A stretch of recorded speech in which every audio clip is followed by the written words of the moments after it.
za udeležbo, kar številčno smo se zbrali. Jaz vam bi predstavil pravzaprav pobudo, odnosno zahtevo poslanske skupine SDS Državnem zboru, da se o vprašanju prosilcev za azil v državi Sloveniji upravi seveda posvetovalni referendum. Glede, kar se tiče prosilcev za azil, je situacija relativno jasna, spremljate jo dobro.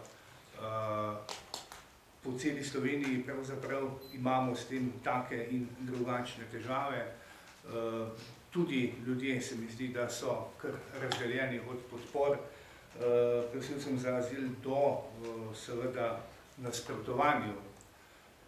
Tudi v lokalnih skupnostih je neka podobna situacija. Vlada sicer tudi zelo uspešno prikriva stroške za prosilce za azil, če želite. Zato se mi zdi, da je prav, da končno vladajoča koalicija prisluhne tistim, ki so jih postavili tja, ker danes so, to pomeni v državni zbor in na oblast.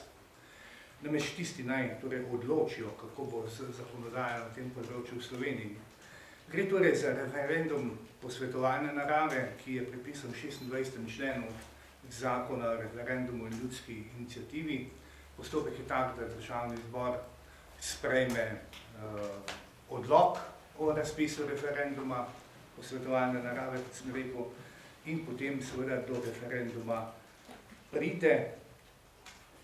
Šele kasneje pa je sprejet zakon, če želite. Zdaj, referendumsko vprašanje se mi zdi pomembno, da boste bolje razumeli, o čem govorim. Referendumsko vprašanje bi se po naši oceni glasilo takole. Ali ste za to, da Državni zbor Republike Slovenije sprejme zakonodajo, v kateri bo določeno, da letno število prosilcev za mednarodno zaščito ne presega števila prošenj za mednarodno zaščito v letu 2015. To seveda pomeni, da se Republika Slovenija, če bi potem po tem posvetovalnem referendumu sprejela tako zakonodajo v Državnem zboru, pomeni, da bi bilo število prosilcev za azil v Sloveniji omejeno na določeno število, kakršno je bilo torej v letu 2015. To ni torej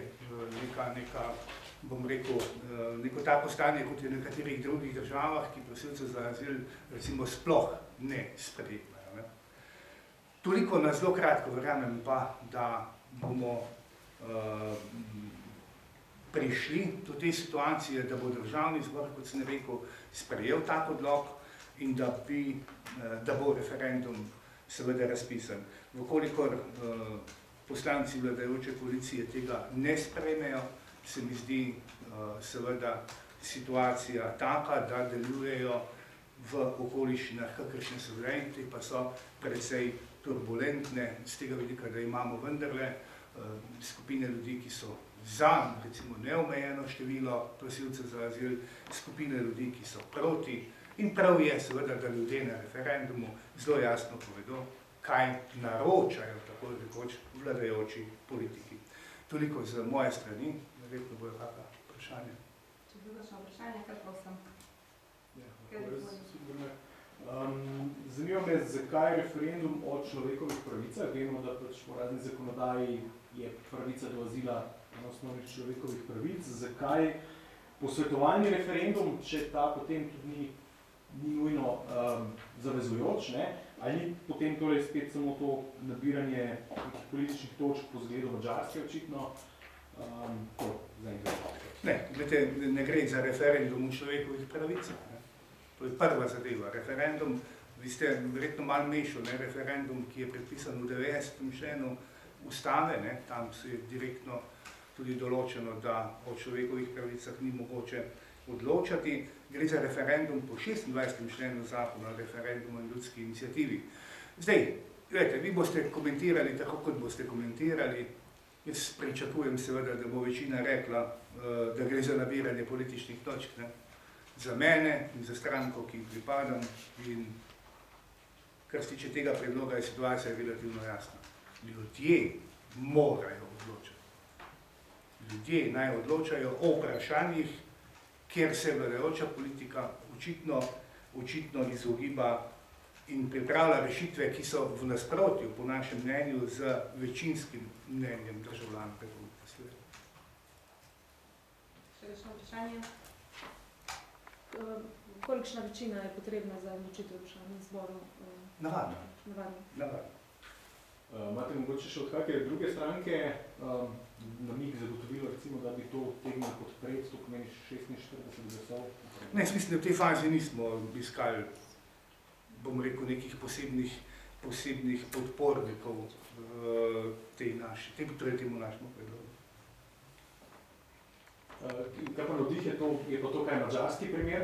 Ali tam vemo, da je tudi referendum razpisan o... Tam je malo hujši referendum razpisan, to vemo. Nekatere države so sprejeli sklepe, da jih ne bojo sprejeli. Nekatere države so sprejeli sklepe, da bojo sprejeli recimo samo ljudi krščanske vire in tako dalje. Teda situacija v Evropi je zelo različna. Kar se tiče nas, jaz mislim, da ta predlog na eni strani omogoča najvišjo stopnjo demokracije, odločajo le potem ljudje, to je ena zadeva, in druga zadeva ne omejuje ali pa ne prepoveduje sprejemati prosilcev za azil, ampak jih omejuje na določeno število, ki pa če bilo v letu 15. Pa mogoče samo še ena ocena, koliko bi stal ta referendum? To vemo približno, koliko stane vsak referendum.